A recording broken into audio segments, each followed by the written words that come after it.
Selamat datang di kanal YouTube Padu Kota. Sebagai pengenalan, di kanal ini mari kita berbagi tentang keilmuan planologi, ruang kawasan kota dan wilayah, peraturan tata ruang, jenjang tematik. Video ini merupakan video pertama di kanal ini dan semoga kedepannya kanal ini dapat berkelanjutan sehingga kita dapat berbagi informasi tentang ruang kawasan, perkotaan, dan wilayah. Saya mohon dukung selalu dengan mengklik tombol subscribe dan like. Serta saya persilahkan teman-teman semua untuk menyampaikan komentar terkait topik-topik menarik untuk kita bahas bersama.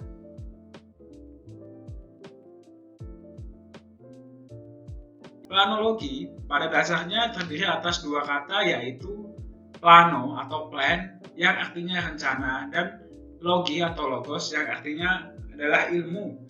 Sehingga bisa dikatakan kalau planologi adalah ilmu yang mempelajari sebuah perencanaan. Istilah tersebut mungkin kurang familiar ya pada tingkat pendidikan menengah pertama ataupun menengah akhir, karena memang sebagian besar ilmu ini baru dikenalkan di dunia perkuliahan. Program studi kuliah planologi saat ini lebih dikenal sebagai perencanaan wilayah dan kota, sehingga terdefinisi lebih lengkap bahwa planologi adalah ilmu yang mempelajari perencanaan dalam bidang wilayah dan perkotaan. Planologi sendiri masih masuk dalam rumpun bidang teknik, sehingga di beberapa universitas di Indonesia, planologi masuk dalam fakultas teknik ataupun dalam sekolah arsitektur.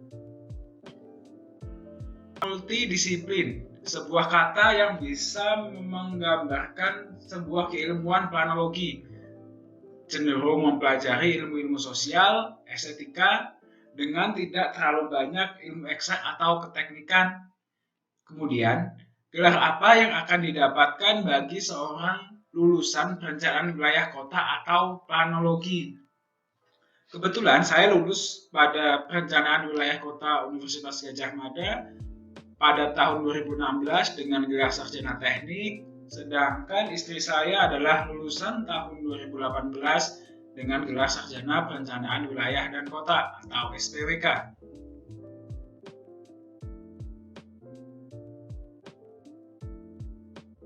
Sarjana teknik atau sarjana perencanaan wilayah dan kota mungkin bukan masalah ya.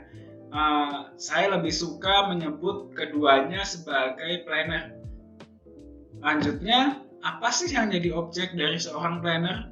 Setidaknya planner tidak akan terlepas dari istilah ruang, kawasan, perkotaan, dan wilayah. Semuanya tentu memiliki arti yang relatif ya bisa dibilang berbeda.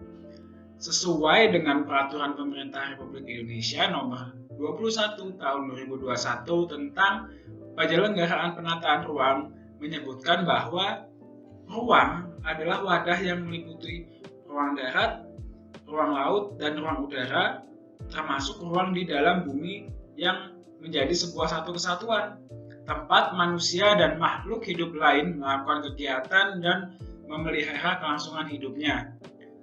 Kawasan adalah wilayah yang memiliki fungsi utama lindung atau budidaya.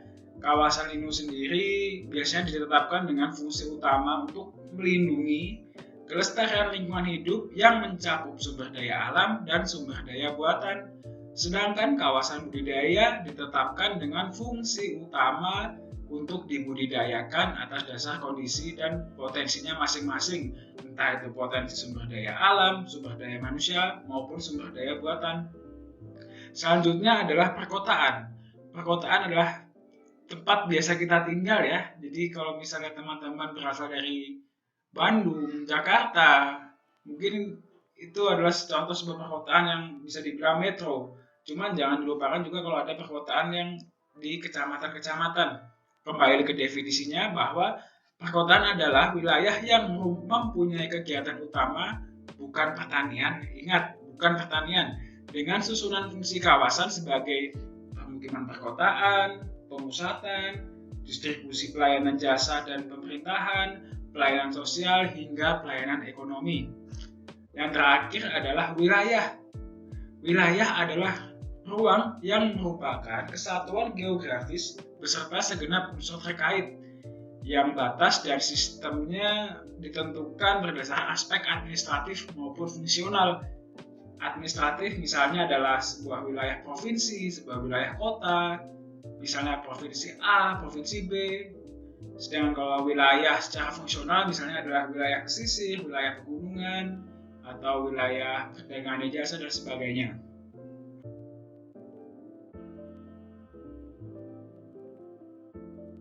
Bagaimana seorang planner dapat menghasilkan ide, menyelesaikan masalah, hingga berinovasi tanpa mengetahui kondisi yang sebenarnya terjadi.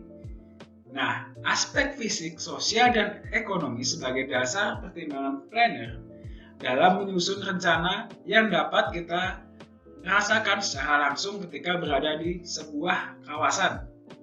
Ide cemerlang tidak jarang muncul ketika sobat planner berada di lapangan.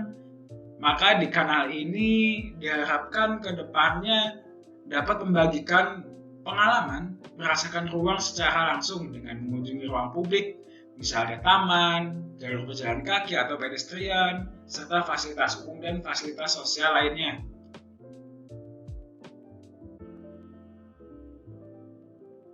Planner memiliki peran penting dalam menentukan arah pembangunan sebuah kawasan, perkotaan, dan wilayah. Pertanyaannya adalah, bagaimana planner dapat mewujudkan ide tersebut dengan nyata? Apakah cukup dengan kita gambar, kemudian dapat diwujudkan? Nah, disinilah ide planner perlu dituangkan dalam bentuk rencana tata ruang sebagai hasil perencanaan tata ruang. Misalnya adalah RT/RW atau rencana tata ruang, yaitu gambaran rencana wilayah yang memperhatikan struktur dan pola pada suatu wilayah tersebut. RT/RW berguna untuk acuan penyusunan rencana pembangunan jangka panjang daerah, rencana pembangunan jangka menengah, acuan pengembangan wilayah dan kota, acuan lokasi investasi, dan dasar dalam penyusunan dokumen rencana tata ruang lainnya pada skala yang lebih detail. Nah, skala yang lebih detail misalnya adalah rencana detail tata ruang atau RDTR. RDTR sendiri merupakan rencana rinci tata ruang wilayah, kabupaten atau kota yang dilengkapi dengan peraturan zona atau zoning regulation, ketentuan bangunan, penampakan fisik atau fasad, dan sebagainya. Saat ini RDTR merupakan sebuah produk hukum yang sangat penting dalam mendukung kegiatan investasi di kawasan perkotaan. Jadi apabila kita akan berinvestasi, tentu ketika kita memilih lahan kita harus menyesuaikan apakah pada lahan tersebut dapat digunakan untuk berinvestasi atau tidak. Nah, disitulah fungsi RDTR, atau saat ini sudah beberapa wilayah menggunakannya sebagai RDTR online. Jadi kita tidak perlu mengunjungi dinas terkait, cukup mengaksesnya secara online saja. RT/RW dan RDTR wajib dijadikan sebuah produk hukum sebelum dapat digunakan sebagai acuan. Nah, di sini tentu hal tersebut akan melalui beberapa tahapan yang harus dilalui agar suatu dokumen tersebut dapat dilegalkan. Disinilah mengapa seorang planner wajib menguasai keilmuan hukum. Ya, paling tidak dasar-dasar fundamentalnya sajalah.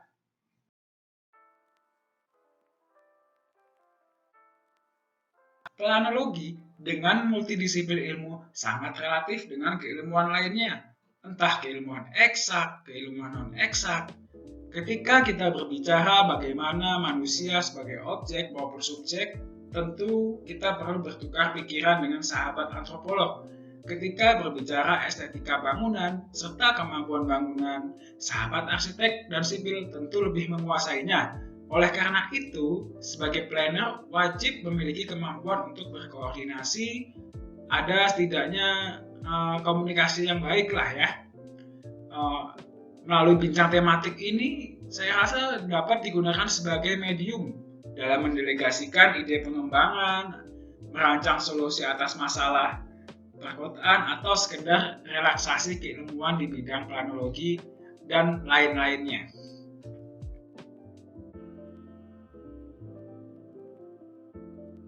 Sebagai pengenalan, saya sudah membahas beberapa hal tadi, Saya harap pembahasan tadi cukup sederhana dan mudah dipahami. Semoga kanal Padu Kota ini dapat terus berbagi video menarik tentang keilmuan planologi, fenomena keruangan, regulasi tata ruang, serta kesempatan bincang tematik yang menarik. Terima kasih sudah menonton, dukung kanal ini dengan subs dan like. Sampai jumpa.